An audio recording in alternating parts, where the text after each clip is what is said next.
Hello, ಎಲ್ರಿಗೂ ನಮಸ್ಕಾರ. ನಿನ್ನೆ ಪಂದ್ಯ ಸೋತ ಬಳಿಕ ಬೆಂಗಳೂರು ಬುಲ್ಸ್ನ ಪ್ಲೇ ಆಫ್ ಪ್ರೊಬಬಿಲಿಟಿ ಕಡಿಮೆ ಆಗಿದೆಯಾ ಅಥವಾ ಇನ್ನು ಮುಂದೆ ಹೋಗೋದಕ್ಕೆ ಆಗಲ್ವಾ ಅಂತ ನೋಡೋಣ. ಸಣ್ಣ ಅನಲೈಸನ್ನ ಈ ವಿಡಿಯೋದಲ್ಲಿ ನೋಡೋಣ.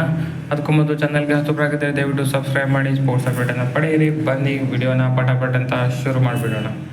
ನಿನ್ನೆ ಪಂದ್ಯದಲ್ಲಿ ಬೆಂಗಳೂರು ಬುಲ್ಸ್ ಕೊನೆ 5 ನಿಮಿಷದಲ್ಲಿ ಮಿಸ್ಟೇಕ್ ಮಾಡಿ ಸೋತಿದ್ದು ತಾವೆಲ್ಲರೂ ನೋಡಿರ್ತೀರಾ. ಸೊ ಇದರೊಂದಿಗೆ ಬೆಂಗಳೂರು ಬುಲ್ಸ್ 11ನೇ ಸ್ಥಾನದಲ್ಲೇ ಉಳ್ಕೊಂಡು ಬಿಡುತ್ತೆ.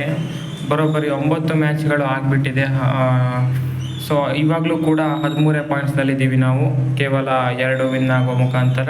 ನಮ್ಮ ಕೆಳಗಿರೋದು ಗುಜರಾತ್ ಜೈಂಟ್ಸ್ ಮಾತ್ರ 8ರಲ್ಲಿ 1 ವಿನ್ ಆಗಿ 7 ಸೋತಿದ್ದಾರೆ. ಸೊ ಗುಜರಾತ್ಗೆ ಮತ್ತು ಬೆಂಗಳೂರಿಗೆ ಬ್ಯಾಡ್ ಸೀಸನ್ ಆಗಿದೆ ಇದು ಇಲ್ಲಿ ತನಕ. ಇನ್ನು ಮುಂದೆ ಗೆಲುವು ಸಾಧಿಸ್ಕೊಳ್ತಾ ಹೋಗಬೇಕಾಗತ್ತೆ ಖಂಡಿತವಾಗ್ಲೂ.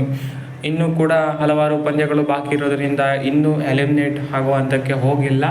ಆಲ್ಮೋಸ್ಟ್ ಡೂ ಆರ್ ಡೈ ಸಿಚುವೇಶನ್ಗೆ ಬಂದಿದ್ದೀವಿ ಅಂತಲೇ ಹೇಳ್ಬೋದು. ಸೊ 9 ಅಂದರೆ ಇನ್ನೂ 13 ಪಂದ್ಯಗಳು ಬಾಕಿ ಇದೆ ಈ ಸೀಸನ್ನಲ್ಲಿ. 13 ಪಂದ್ಯದಲ್ಲಿ 12 ಪಂದ್ಯ ಆದರೂ ಗೆಲ್ಲಲೇಬೇಕಾಗತ್ತೆ ಪ್ಲೇ ಆಫ್ಸ್ಗೆ ತಲುಪಬೇಕು ಅಂದರೆ. ಇಲ್ಲಾಂದರೆ 11 ಪಂದ್ಯ ಗೆದ್ದರೂ ಸಾಕಾಗುತ್ತೆ, ಡಿಪೆಂಡಿಂಗ್ ಆನ್ ಅದರ್ಸ್ ಅಂತಲೇ ಹೇಳ್ಬೋದು ಇದನ್ನು. So almost do or die ಸಿಚುವೇಶನ್ಗೆ ಇವಾಗಲೇ ಬಂದ್ಬಿಟ್ಟಿದ್ದೀವಿ ಅಂತಲೇ ಹೇಳ್ಬೋದು. ಸೊ ಟಫ್ ಟಾಸ್ಕ್ ಆಗುತ್ತೆ ಇದು ಖಂಡಿತವಾಗ್ಲೂ. ಒಂದು ಸೋಲ್ದೆ ಆಡಬೇಕು ಅಂದರೆ ಬರೋಬ್ಬರಿ 13 ಪಂದ್ಯ ಇದೆ. 13 ಪಂದ್ಯದಲ್ಲಿ 12 ಅಥವಾ 11 ಗೆಲ್ಲೋದು ಅಂದರೆ ಸಾಧಾರಣದ ಮಾತಲ್ಲ. ಇವಾಗ ಸಿಚುವೇಶನ್ ಇರೋದು ಅದೇ. ಸೊ ಪ್ಲೇ ಆಫ್ಗೆ ಹೋಗಬೇಕು ಅಂದರೆ ಅದನ್ನು ಸಾಧಿಸಲೇಬೇಕಾಗುತ್ತೆ. ಎಬಿಲಿಟಿ ಇದೆ ಅದನ್ನು ಸಾಧಿಸೋದಕ್ಕೆ. ಅದೇ ಥರ ಆಡಬೇಕಾಗತ್ತೆ. ಇವಾಗ ಕೊನೆಯದಾಗಿ ಮಾಡೋ ಮಿಸ್ಟೇಕ್ಸಿಂದನೇ 2-3 ಮ್ಯಾಚನ್ನು ಈ ಸೀಸನ್ನಲ್ಲಿ ನಾವು ಸೋತಿದ್ದೇವೆ. ಸೊ ಅದನ್ನು ಅವಾಯ್ಡ್ ಮಾಡಿದರೆ ಖಂಡಿತವಾಗ್ಲೂ ಮ್ಯಾಚ್ ನಮಗೆ ಇರುತ್ತೆ. ನೋಡೋಣ ಮುಂದಿನ ದಿನಗಳಲ್ಲಿ ಸರಿ ಮಾಡ್ಕೊಳ್ತಾರೆ ಇದನ್ನು ಅಂತ. ಸೊ ಇನ್ನೂ 13 ಪಂದ್ಯ ಇದೆ. ಅದರಲ್ಲಿ 12 ಅಥವಾ 11 ಪಕ್ಕ ಗೆಲ್ಲಲೇಬೇಕು ಪ್ಲೇ ಆಫ್ಸ್ಗೆ ಹೋಗಬೇಕು ಅಂದರೆ. ಇಲ್ಲಾಂದರೆ ಈ ಸೀಸನ್ನಿಂದ ಎಲಿಮಿನೇಟ್ ಆಗೋದಂತೂ ಪಕ್ಕನೇ ಅಂತಲೇ ಹೇಳ್ಬೋದು.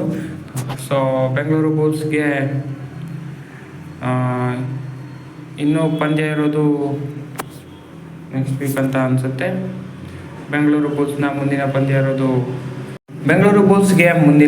ಇರೋದು 16 ನವೆಂಬರ್